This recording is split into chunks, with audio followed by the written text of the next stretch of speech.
Can I ask you a serious question? Yeah.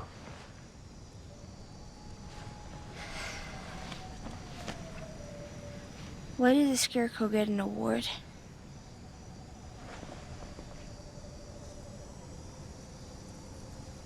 Because he was outstanding in his field.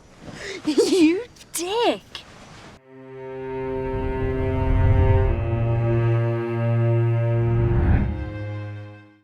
While she's alone, Ellie is absorbed with the new gun she acquired, posing in the mirror and imagining herself shooting with it. Outside, Joel busies himself draining cars of fuel, while the girl proudly shows him a book full of jokes, no pun intended, Volume 2, by Will Livingston. Back on the road again, the interactions between the two are easier now than days before. They drive for miles, seeing desolation at every corner, and in the night, set camp in the woods. When Ellie suggests they start a fire as she's feeling cold, Joel immediately refuses, saying people, not the infected, will notice the smoke. That night, in a moment of vulnerability, the girl seeks reassurance from Joel that they're safe, which Joel immediately gives her. The next morning, after Ellie discovers what coffee is, Joel continues driving them toward Wyoming, while Ellie is in charge of the map. When she asks about Tommy, Joel shares that his brother is the kind of person who wants to be a hero. That's why, after high school, he enlisted in the army. After the outbreak, Joel followed his brother to Boston to keep an eye on him, and there they met Tess. Things were working for them, but then Tommy met Marlene and joined the Fireflies, dreaming to save the world once again.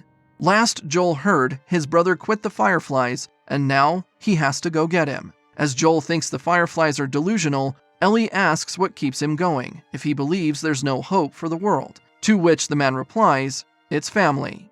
At the moment, he admits he doesn't see Ellie as family, simply cargo, and he's only honoring Tess's wish. When Joel suggests that she grab some sleep, Ellie insists she isn't tired, but still, she dozes off until they're in Kansas City, where they discover that the highway is blocked. While they're taking a detour, aiming to get back on the highway, they discover that the area's QZ is abandoned. Suddenly, a man appears in front of them, begging for help, which immediately has Joel wary. Ignoring the guy, they drive past him, and quickly, the stranger signals to his allies. From above, a guy drops a cement block on their windshield, before their tires are popped by planted nails, which the car runs over. They crash into a store, and as the ill-intentioned men shoot at them, Joel and Ellie scramble out of the car. Joel instructs Ellie to crawl into a hole in the wall, while he covers for her. Deftly, Joel takes out the enemies until only one is left. However, while he's distracted, the last attacker, Brian, pins him on the ground. As the guy is choking Joel, Ellie grabs her knife to help him, when she remembers her gun. With it, she shoots Brian in the spine, paralyzing him, which turns him frantic, begging for mercy. Joel takes the gun from the shocked girl, instructing her to go back behind the wall. Ellie tears up, while Joel kills the young man, but she pretends to be fine when she faces Joel again later.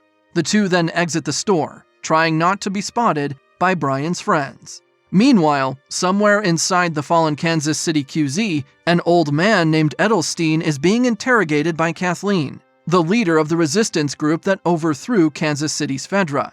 He's asked about the whereabouts of some people, most especially Henry. As he's telling her he doesn't know, the woman threatens to kill him. Edelstein swears he never told Fedra anything about her brother Michael, contrary to what she's thinking. Upon hearing alarms, Kathleen goes outside and sees the dead bodies of Brian and his friends. When the commander of her men, Perry, says the culprits are probably not Fedra but mercenaries, the woman immediately jumps to conclusion that they must have been contacted by Henry. As her wounded soldiers can't be saved, even with a doctor, Kathleen kills Edelstein before gathering everyone up. She declares that the recent deaths are all Henry's work, and she wants all the collaborators to be found and killed.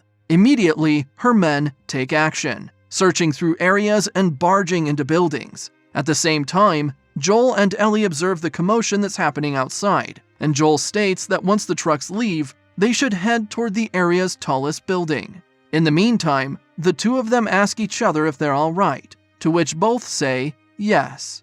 Joel says Ellie shouldn't have to do what she did with Brian earlier, adding that he knows what it's like to hurt someone for the first time. He apologizes, making Ellie tear up, and she confesses it wasn't actually her first time killing someone. To cheer her up, Joel teaches her how to grip a gun, causing the girl to smile. While Kathleen inspects Joel and Ellie's truck, Perry tells her they found something in a nearby building. He leads her to a secret attic filled with drawings of a young child. Kathleen guesses Henry and his brother Sam are running out of food, so she instructs Perry to keep an eye on their provisions. However, they still have another problem, with Perry showing her a sinkhole. To their horror, it moves and pulses, as underneath are infected which Fedra contained below ground.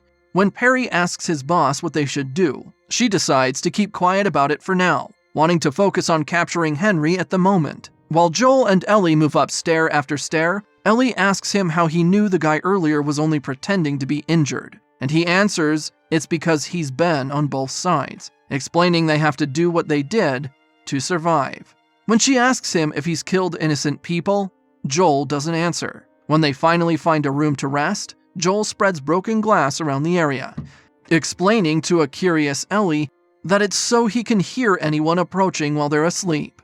When they then settle in for the night, Joel asks the girl about the first time she hurt someone, but she doesn't want to talk about it. Still, he says it isn't fair that she has to do that at her age. Ellie then comments that she noticed that Joel doesn't hear too well from his right side and guesses it must be the side where he got shot. Ending the night with a pun, Ellie makes Joel laugh. However, later that night, they're woken up by two guys pointing guns at their heads.